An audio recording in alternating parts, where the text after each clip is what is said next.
Hello and welcome to everybody. There's a whole heap of people waiting.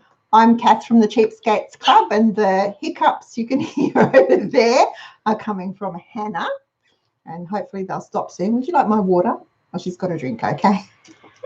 I just said I could scare her. I could turn the camera on her. Wouldn't she get a shock?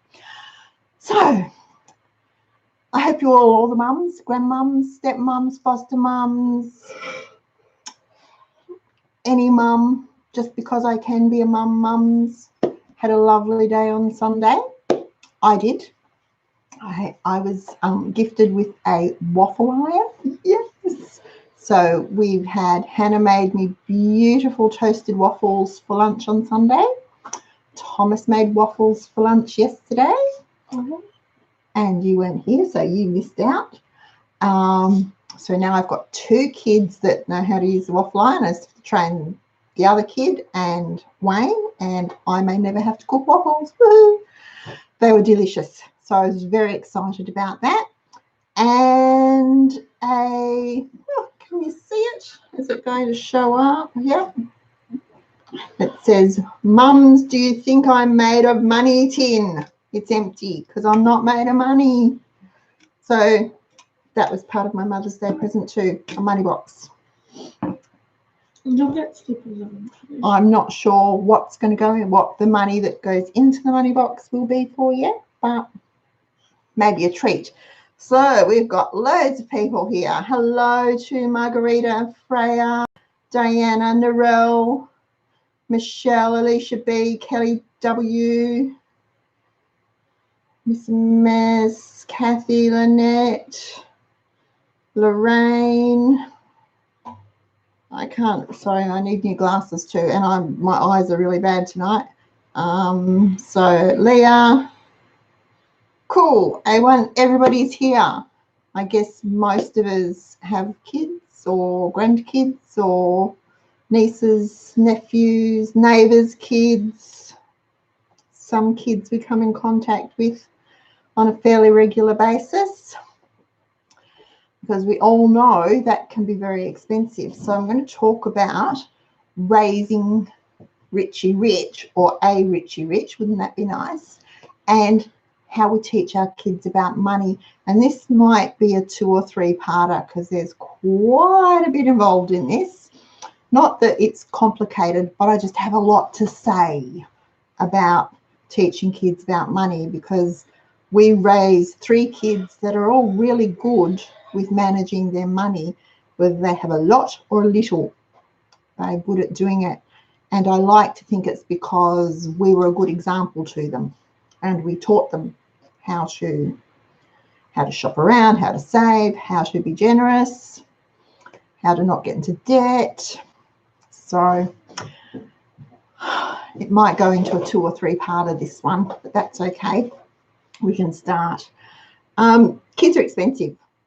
From the minute we know we're going to get a new baby in the family, it's expensive, because there's little clothes, there's bottles and prams and car seats and toys and all sorts of things that go with nappies and bibs and bunny rugs and little sleeping bags and all sorts of things that go with having children, so that even before they arrive, they are expensive. Now, I know that just recently someone popped up in, I don't know whether it was on Cheapskates Chatter or actually in the forum. Sorry, my mind's a bit vague these days. And it said they were expecting first baby. They had 4.5 months till they went on maternity leave, and they had actually started living on just the one wage already, so that when the time came, it wouldn't be such a shock. And who was it? I can't remember. Sorry, if it's someone watching, let me know. I'm really sorry. And they'd already started stockpiling the things that they thought they would need, just things like nappies. I think Bonds had a sale and they got some grow suits, little things like that that had started stockpiling. She was using a second-hand cot being passed down through the family. She'd made the sheets from bigger single bed sheets that she already had.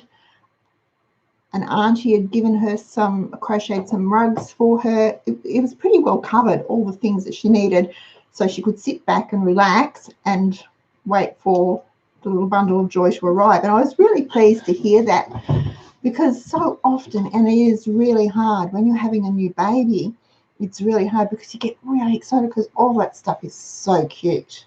So cute. And the pretty things and the cots and the change tables and the chests of drawers and the rockers and rockers for mum and rockers for bub and all the bed linen and all that is so expensive. So cute. Everybody wants it with the baby. It's so expensive.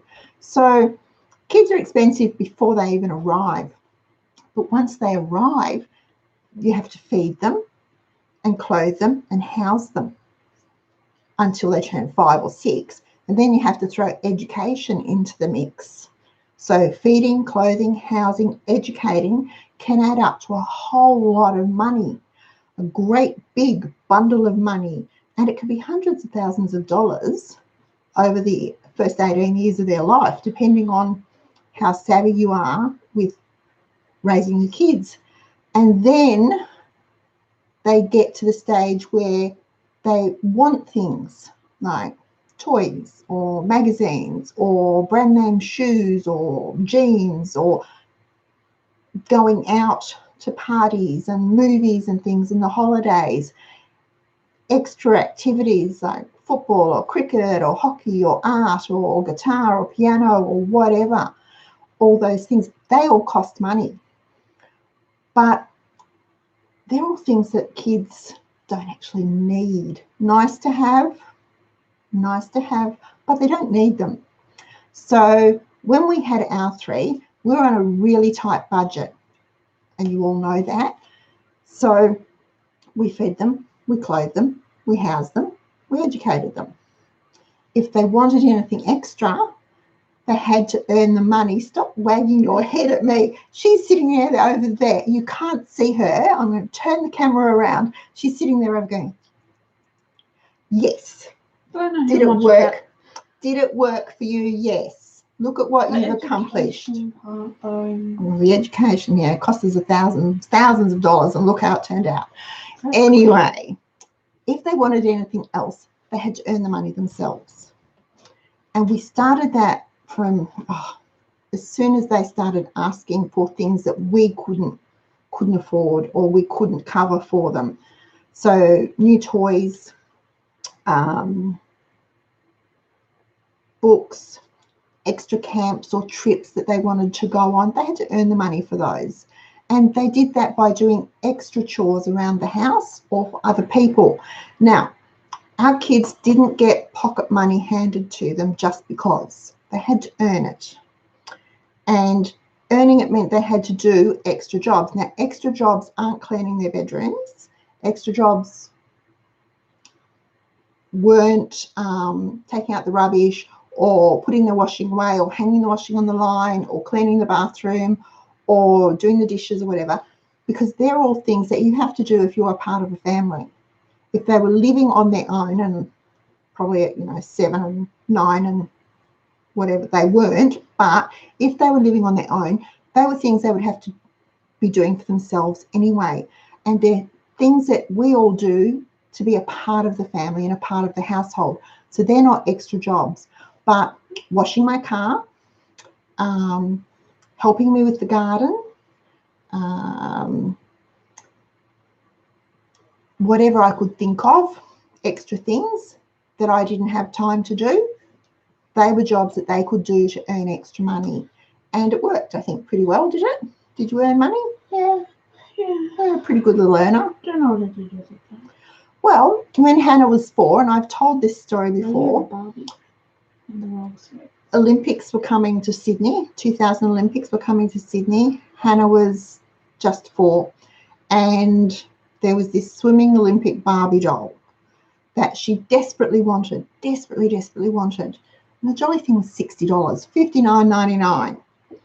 Way out of our budget. Way out of our budget. And so we compromised And I explained to her that I couldn't afford to buy that doll for her, but if she earned the money, if she did extra jobs and earned the money and saved the money, then she might earn enough and save enough to be able to buy it. So we came up with a list of things she could do. So remember, she was only 4. So she was clearing the table. She was helping with getting the veggies and things out for dinner. She was folding the towels and smaller laundry stuff that she did. She was able to take out extra rubbish. She had a list of little jobs that she had to do, all age appropriate for a 4-year-old. And she did them. We made a jar, just a peanut butter jar, and labelled it, I think, Hannah's Barbie doll or something it was labelled, and we put it on the top of the fridge. And every day we'd go over all the extra jobs that she'd done, and she'd get 5 cents or 20 cents a job, depending on how complicated it was. And she'd do all these jobs. It didn't take her long to realise that she didn't mind earning money, and it didn't take her long to realise that the harder she worked, the more she earned, the faster the jar filled up, the sooner she'd get the Barbie doll. So she was doing extra jobs all over the place. She was helping Grandma with stuff. She was helping Daddy with stuff. My brother came to visit, and of course, we were sitting at the table with a cup of tea, a cup of coffee, and a mug. And she walked up and she said, Uncle Greg, have you finished with your coffee? Yes, sweetheart. Can I take your mug for you? Yes, thank you, sweetheart. That will be just lovely.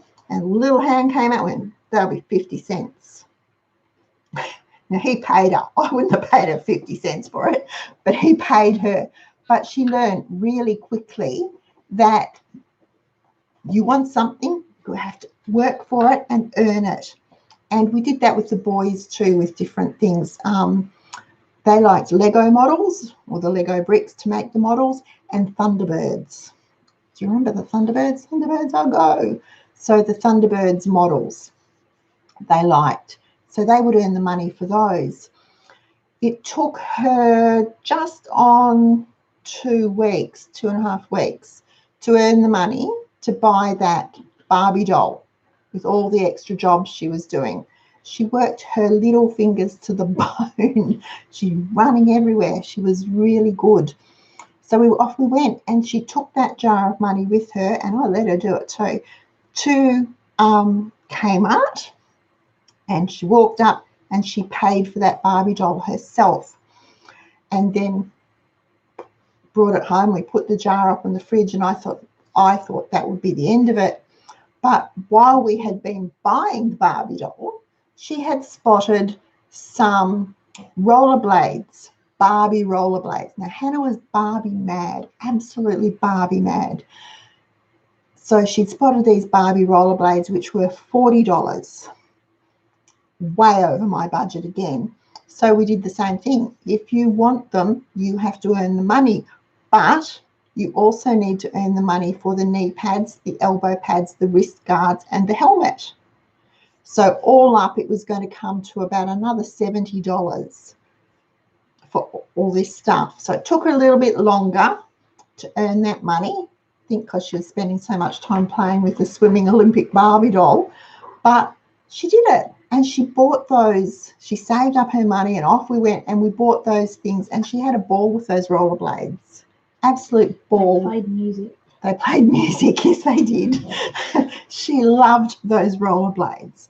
And she'd go up and down out the front, little helmet on. And so she earned them herself. She looked after them. She loved them. And I think that's what started Hannah, especially, out of all of our 3 kids, on the road to being an excellent saver, which she is. So little kids have to know that they can't just put their hand out and say, I want, or Mummy buy me, or Daddy get me, or if Mummy and Daddy won't, Grandma might, because in the real world, when they're an adult, they can't go up to someone and say, well, I want it, so you have to buy it for me. They have to know how to earn the money and how to save the money to get what they want. So start them young, and you can start them from 3 or 4 years old, doing age-appropriate jobs.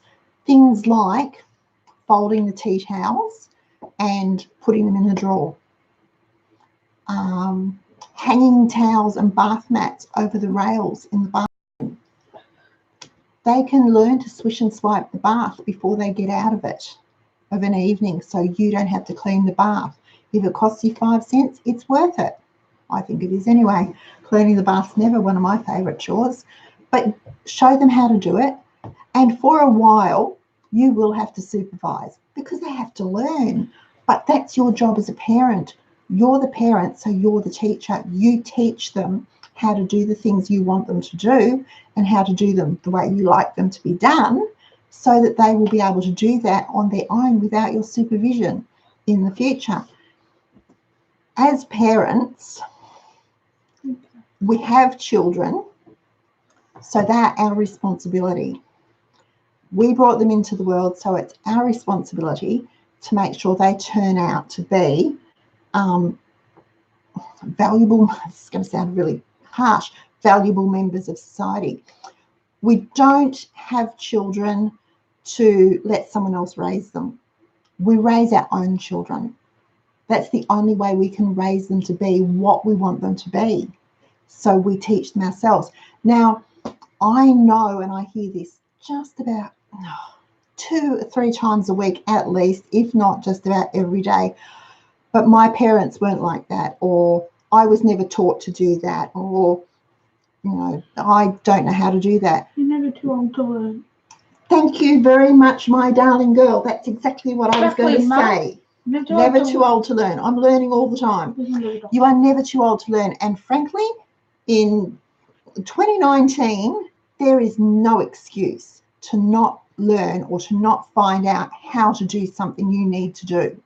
Now, you might research it and find out that it's beyond your capabilities, in which case you then do a bit more research and find out how you can get it done. But for the most part, you can teach yourself how to clean a house. You can teach yourself how to bake bread or make jam. You can teach yourself how to grow veggies. You can teach yourself how to budget, how to save, how to spend wisely.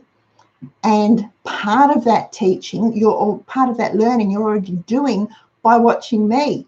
I know, and I'm not a great teacher, but if you're watching me and I can help you and show you how to do something that you don't know how to do, you're learning. And so you then have that skill to pass on to your children or your grandchildren or your nieces, your nephews, your neighbours, your whatever children you come in contact with, because they learn by example.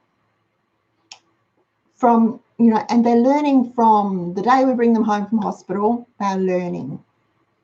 They're taking it all in. Little minds take it in and they learn these things. So lead them by example. And many a time I've said to my kids, I don't know, but let's find out. They've asked a question, I haven't known, but we've gone and we've done some research. We've gone on Google, or we've grabbed out some books, or we had encyclopedias until a couple of years ago. We'd get the encyclopedias out and look them up, see what it was, and we'd learn together. And then we would all know. It doesn't hurt to let your children know that you're still learning too, because we learn constantly through our lives. We just should never stop learning for any reason. And it might be something as simple as a new embroidery stitch, or it might be something as simple as how to strike lavender, or more complicated like how to change the tyre on a car, because I can't believe the number of people that don't know how to change a tyre on their car. Even if you have RACV or NRMA or RACQ or whatever it is, you should still know how to do that, because there could come a time when there's nobody around to do it for you and you don't have phone service, because regardless of what Telstra says, we have pitiful mobile service in Australia. So you need to know how to do these things. You have a car and you don't know how to change the tyre, that's your challenge for this week. Learn how to do it. It's really important. So, Priya's back. Hello. Hi, Priya. Everyone's here. Got lots of people. Good, good, good. We were separated at birth. Could well be. Who knows? So, right. Oh, that's a good idea. Maureen asked, do you suggest the 10-10-80 for kids? Yes, I do. I'm getting there, Maureen. Quit jumping ahead. Give me time to catch up. I'm getting there. Okay, so I've got notes again today because we've got my mind is just going a million miles an hour with all sorts of things. Look, so I don't know. I do, you know, actually, they do still have school banking. It's not quite the way it was when I was at school. When I was at school, it was with the Wales, which became Westpac, and I had my pink Minnie Mouse bank book, and every week Mum would put 50 cents or whatever it was in it, and I'd take it to school and put it in the box, and then the man from the bank would come and take it away. The next day he'd bring them back and the money would be gone. That didn't impress me, but anyway, and that built up. When AJ started school, we had a thing called Dolomites, I think it was, with CommBank. We didn't bother with that account for very long. It was a bit of a pain, actually. And so we had started bank accounts for the kids when they were born, and we just put money into them because Granny and Grandma took it turnabout. So they would get $50 from Granny and clothes for their birthday.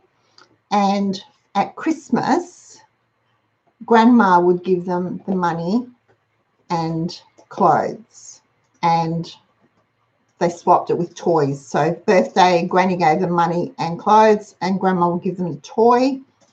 Christmas time, Granny gave them the toy, and Grandma gave them the money and clothes. So we put that money aside for them, and we used it. We saved the Granny money, and the kids got that when they turned 21. The Grandma money went to buy the things that it was to use things like tuck shop. If we wanted them to have tuck shop, it paid for school photos, sent them on school camps, paid for music lessons, art lessons, some sports fees, things like that, that she wanted them to have but weren't in our budget at the time. So we spread it around like that.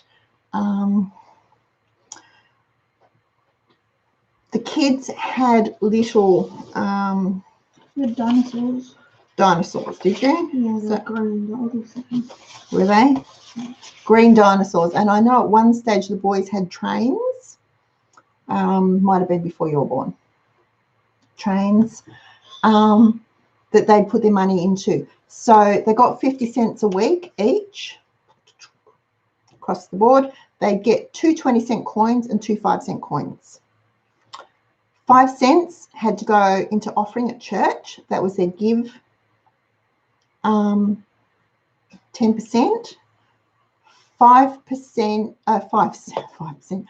cents went into their savings, and they had the rest of it, which was their no, I've got that wrong, sorry. 50 cents a week. My maths, I told you, 50 cents a week. So they got 2 10s, 2 5s, a 10, 2 5s, 2 10s, and a 20. I'm sorry, my head's gone crazy tonight. And they would put 10 cents into the offering. That was their give 10%. 10 cents into the money box, save 10%. They had 30 cents left to spend, which was their 80%. Is that right? Does that sound right? I don't know what I've done. The math doesn't sound right to me. But anyway, we split it up. So yes, they did do the 10-10-80 rule. When they got a bit older, we used the envelope system for them. And I had a little folder with the envelopes in. And I actually gave my notes for that to a friend who was a school teacher. And that worked really well for a while. And he was teaching his class, his grade 4 class, about money, and budgeting and whatever. So he used the notes for that. That worked really well. But they learned that they had to earn the money. They learned that they had to give. They learned they had to save. And they learnt they had to save to live on, or could only spend what was left. Now, if they wanted something really big, like a new Lego model or something, they had to save for quite a while. If they wanted to go somewhere special during the school holidays, they had to save for quite a while to get the money to do that. They could add to their savings by doing extra chores or earning extra money, and that's what they did. Now, don't think this was all, smiles and rainbows and happy laughter all the time, because it wasn't. They were kids. They were going to grumble. They wanted things. Their friends had mobile phones. Well, we held off on the mobile phones for as long as we could because they're jolly expensive. Not as expensive today as they were, actual 15 years ago, but it was big money for us too. So we had to hold off on those things, and so we made them earn them. They weren't just handed out. Same with jeans. AJ wanted, I can't remember the name, brand name label jeans, and they were $90. There is no way known that I would spend $90 on a pair of jeans, ever. I wouldn't do it for myself. So I wasn't going to do it for my 12-year-old. I think he was 13-year-old. He had to earn the money to save and save it to buy those jeans. Now, he did it. It took him a full term to do that because he kept buying other bits and pieces, but he did it. And he did wear those jeans till they just about fell apart. I mended them and patched them, and then I cut them off and made them into shorts, and but he wore them. But it also taught him that he had one pair of jeans to wear, whereas if he thought slightly outside the square and bought cheaper jeans or gone to the op shop and looked for his label at the op shop, he may have got them cheaper. He could have had 1 or 2 or 3 pairs of jeans to wear, and not just the one pair that he had to live in all the time because he only saved up and bought that one pair of jeans. It was a valuable lesson for him. I think it would be a valuable lesson for anyone, but it really opened his eyes to the perceived value in a brand, and is it really worth it?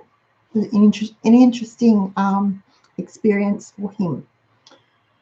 I don't know that these days he's on a really good wage and he still saves, but he still spends a lot.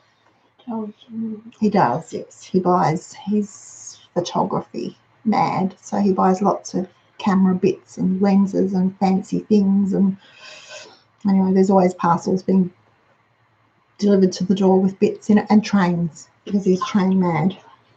So the other thing that we need to teach our children to do is to compare prices. Even from a very young age, they know their numbers, so they can compare them. And if they don't know, let them ask you. Point out the difference between, toy A and toy B.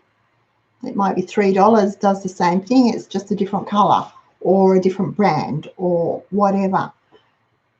And let them compare prices. And if they really want toy B, let's go look at a couple of other stores and see what the price is. So you can take a photo of it with your phone if you want to, or get them to write it down so that they've got the information there, and that helps reinforce it too. So when they go from store A to store B, they can compare and say, well, it's actually 50 cents cheaper here, so should I buy it from here? And you can guide. That's our job as parents. Sorry? Also factor in flybys for the parents. And get something out of it. And Hannah just said, and don't forget to make sure you get your flybys. So parents, swipe your flybys card. You've got to get something out of it. And I guess we do. But they need to know these things, and we're the parents, so we are the best people to teach them these things. The other thing that you can do, and I did this with our kids from the get-go, much to, I copped a lot of flack for it, and I still do, but our children knew that mummy and daddy had to work for that money. The money just didn't magically appear. I know I put the card in the machine and money popped out, but we had to work hard to get the money to go into the machine. So we taught them from a very young age that we had to work for that money. So it was really important that we used it wisely. And our kids knew from a really early age that Santa Claus and the Easter Bunny and the Tooth Fairy were nice myths. When Alan was really little, I think he was 3, coming up 4 maybe, and he was coming up for Christmas. So he must have been 4. No, he must have been 3. Thomas, we didn't have Hannah. Thomas was still a baby, and he really, really wanted this Thunderbirds. I think it was Thunderbird 1, big one that opens up and all the bits come out. But it was really expensive. And I'd said to him, darling, mummy doesn't have the money in my purse for that, because I used to open my purse and I'd say, this is the petrol money, this is the milk money, this is the grocery money. I'm sorry, darling, I don't have money in my purse to buy that. And most of the time, they were kids, most of the time that was acceptable. They would go, okay. Because I wasn't saying no, I was just explaining I couldn't buy it because I didn't have the money for it. But he said to me about this time, he said, well, maybe Father Christmas will bring it to me. And I'm going, oh, it's devastating as a parent. It's devastating to know that you can't give your child what he wants. We did not have the money to buy that toy. I'd already done the Christmas shopping and the presents were wrapped, and it was not going to be under the Christmas tree. So I just said to him, sweetheart, I don't think so, because mummy doesn't have the money to buy it. And Santa Claus sends mummy and daddy a bill after Christmas, and we have to pay the bill. And he went, oh, he knew what bills were because he'd seen me go and pay the electricity and the gas, and he knew what bills were. So he understood a bill would come in the mail and I would have to go to the bank and get the money and then go and pay it. He knew that. So, oh, okay.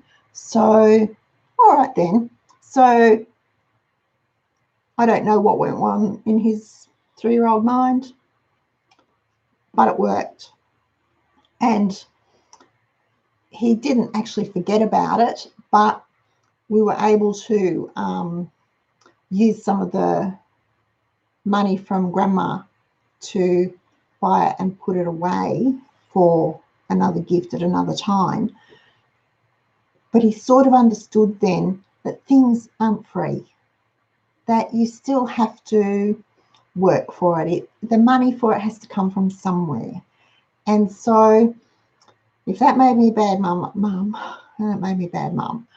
But I don't think our kids were ever disappointed then when something that they'd asked for didn't appear, because they knew that we didn't have the money to pay the bill. And if they wanted it, they could earn the money to get it. And most of the time they did. Or they just decided, it's a bit like the $100 24-hour rule, they just decided, oh, well, I don't really want it after all. So don't be afraid to say no to your children. And don't be afraid to tell them that you can't afford it or you don't have the money to pay for it. And don't be afraid to tell them that you have to work for the money that buys these things. You know, perhaps break it down to mummy and daddy go to work and we leave at 7 o'clock in the morning. We don't get home till 7 o'clock at night, and we have to work 12 hours. And what you want to buy means that we have to work for 15 hours before we've got the money to be able to buy that. So would you rather have time with mum and dad, or would you rather have that thing? Break it down so they understand. And if you're struggling with that yourself, breaking it down for your kids often helps you understand it better too. I know it did me. It really helped me understand the concept of how long I have to work to get something, and is it really worth putting that much time into a job to get something that's just not going to last, or is going to be worthless by the time I get it home, or out of fashion in 3 months, or whatever. It's a good eye-opener for parents and for children. So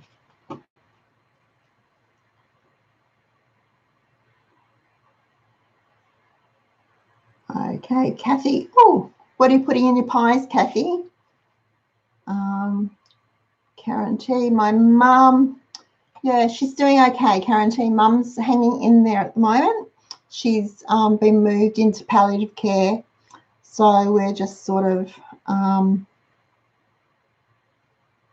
yeah, we're just sort of taking it day by day at the moment. Cut up a catalogue, Narelle. Hi, Tanya. For the price comparison. Oh, for the price comparison. Sorry, I should read the comments in order instead of just jumping through, shouldn't I? All right, so what do my notes say? Keep looking. Sorry, folks. Yeah. We've done the 10, 10, 80. The other thing that is really, here you go, something else, just to add to your workload because you haven't got enough to do. Trust Kath to make life harder. The other thing you can get your kids to do is actually keep a money journal.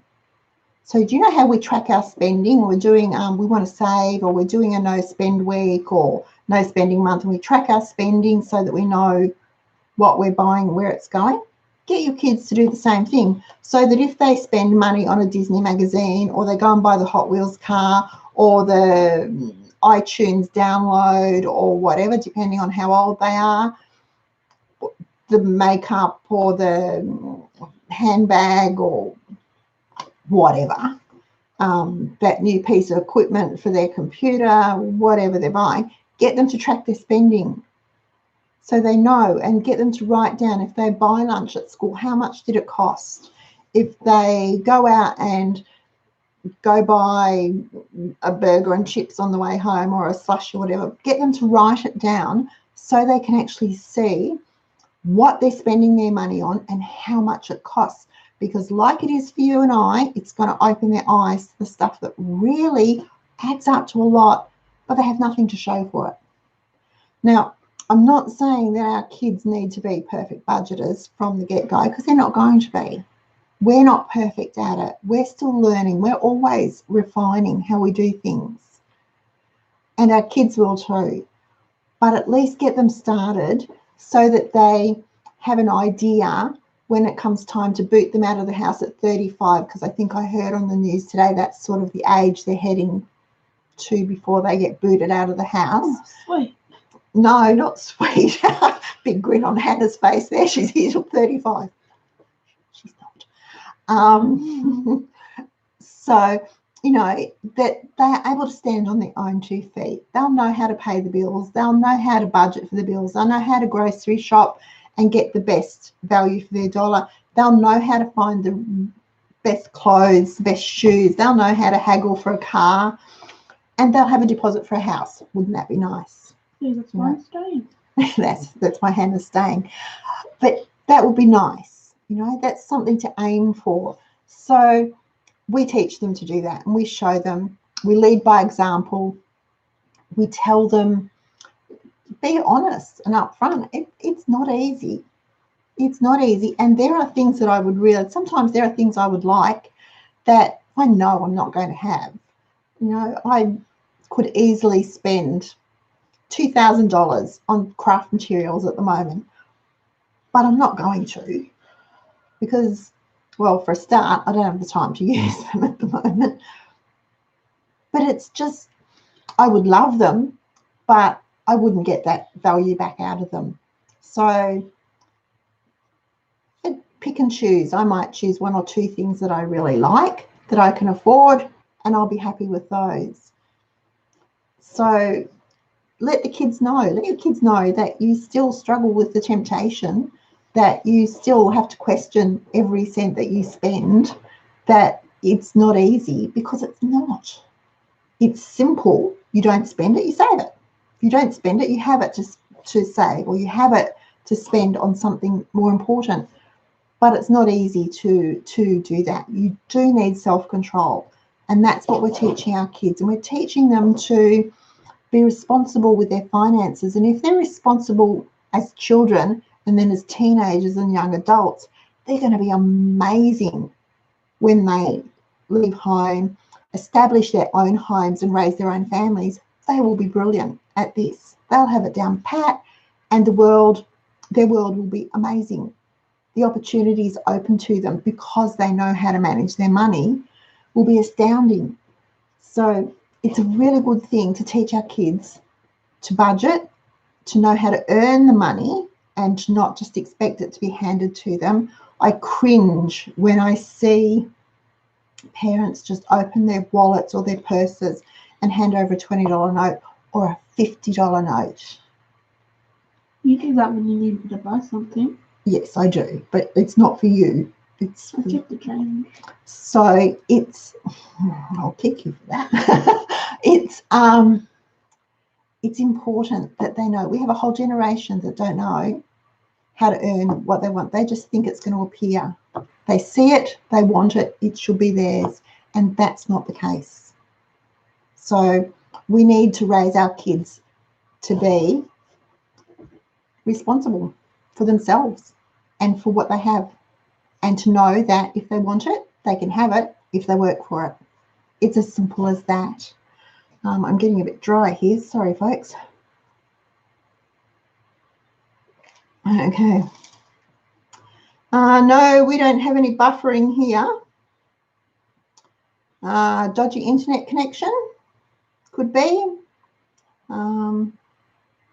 Yeah. All right. Okay. A1, 35. Do you know what? We have a 28-year-old and a 26-year-old and a 23-year-old. Now, they are all well and truly capable of looking after themselves. Pretty much capable of looking after themselves. And ideally, they would be able to move out and start their own homes. It works for us at the moment, to have them here, because Wayne and I travel a lot. So it's nice to have someone in the house when we're away to care for it and just keep it going. But it's also, I don't mind having them here. They do their own thing. They come and go. They pull their weight. They pretty much look after themselves. I cook meals. And if they want washing done when I'm washing, if they put it in the machine, it gets done. If they don't, then it doesn't. That's about it that I do for them, the extent of it. Otherwise, they tend to look after themselves, as they should be doing at their age. We're happy to have them. It works for us. It won't work for everybody. And I think the closer we get to retiring and the closer we get to moving, then the harder they're going to have to save so that they can move out on their own. But it's very expensive. I wouldn't like to be starting out now. It's hideously expensive, and it's just going to get more so. But having them home, yeah, I don't mind. We're used to a busy house. So at the moment, and maybe when if they stay long enough, when I'm old and decrepit, they can be looking after me. They can be cooking my meals and doing my washing. So, yeah. Yeah, Hannah can look after me. If you're nice. I'm always nice.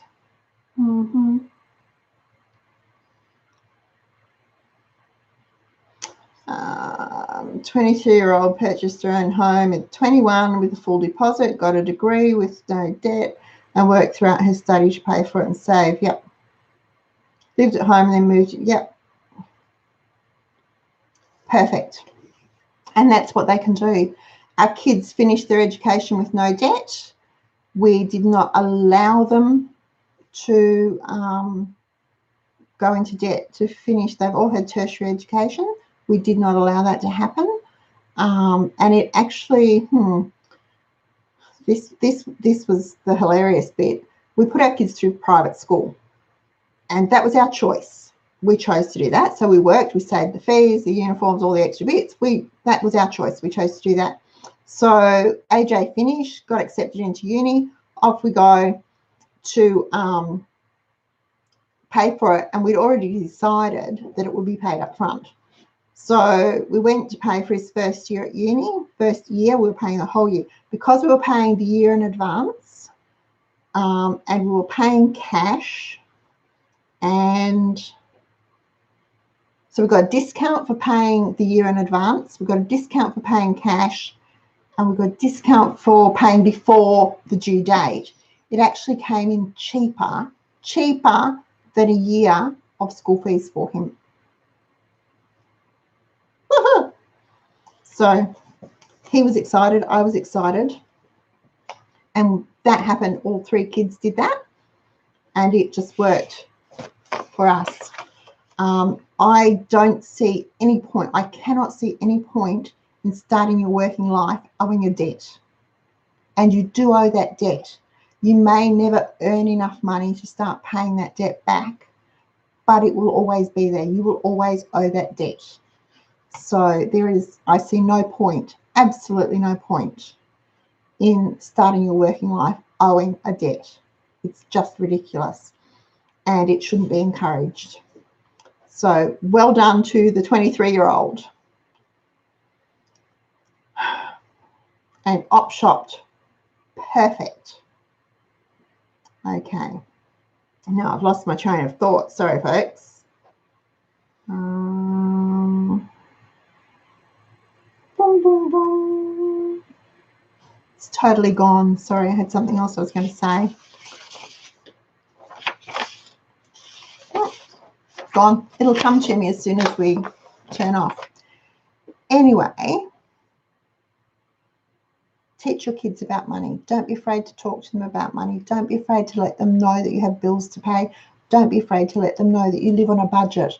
Don't be afraid to let them know that they can't have everything they want, or everything that their friends have, or everything that the whole school has, because you don't have the money for it.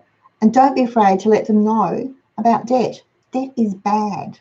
When you have debt, you own nothing. So let them know that you are aiming to be debt-free, so that you're aiming to save, you're working hard, you're living the way you do, so that you can be debt-free. And then when you are debt-free, you can save up and have whatever you want. It's as simple as that. All right.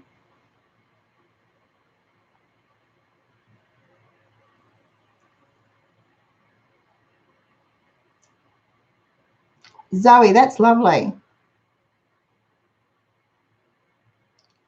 That's really good. Zoe's 25-year-old son and 22-year-old wife have their own home for the last 2 years. Sorry. He's had the same job for the last 5 years. That's brilliant, because that does not happen very often in this day and age. And you should be proud of him. So you've taught him well. Pat yourself on the back. There you go. We lead by example, and our children follow our example. And so it pays to be a positive influence on our children as often as we can be. I'm not always a positive influence. We don't have, we have a great family, but it's not perfect. We have our flaws.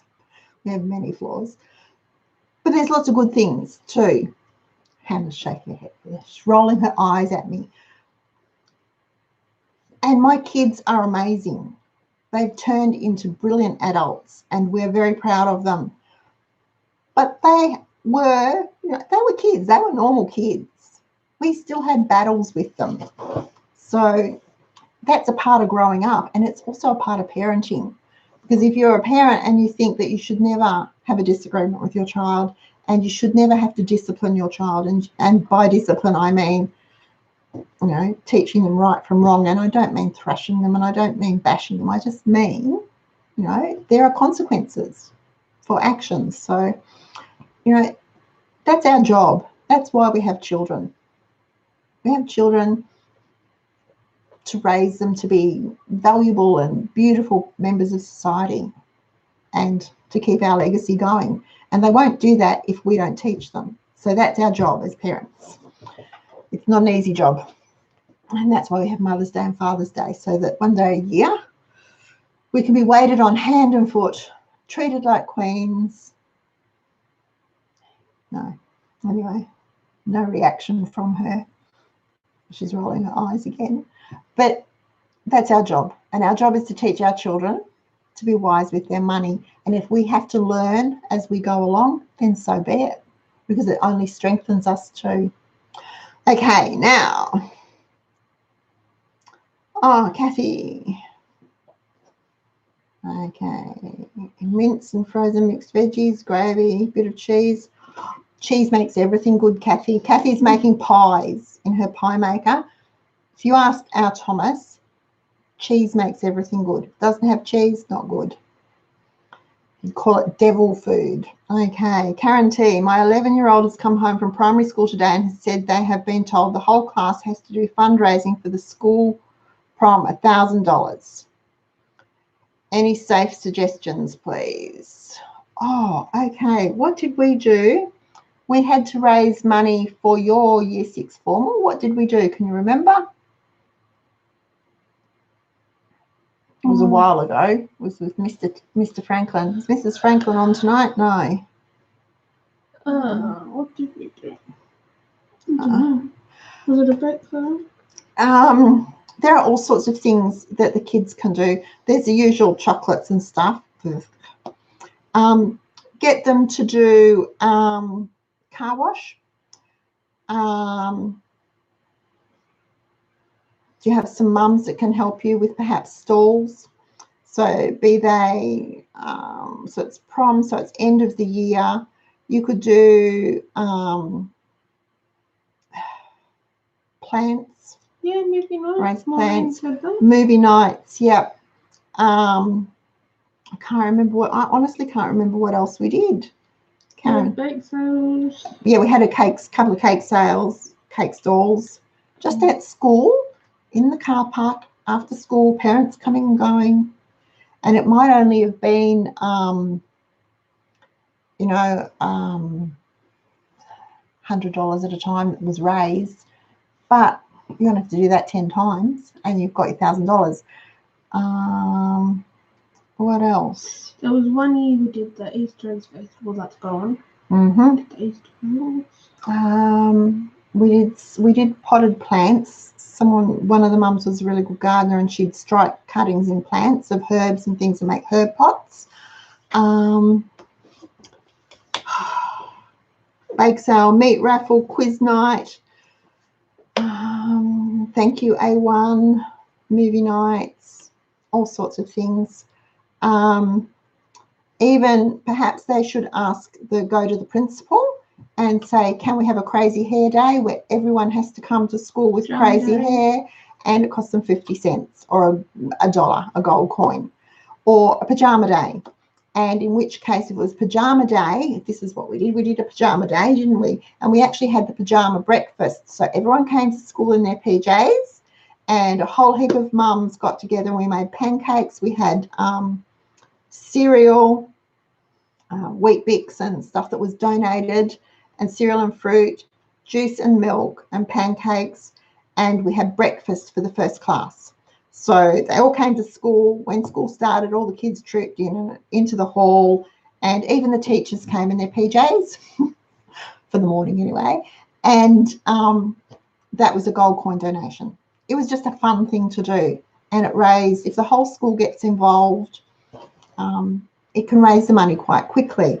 They need to, if they have a committee, I guess they would have some sort of organising committee, fundraising committee, whatever.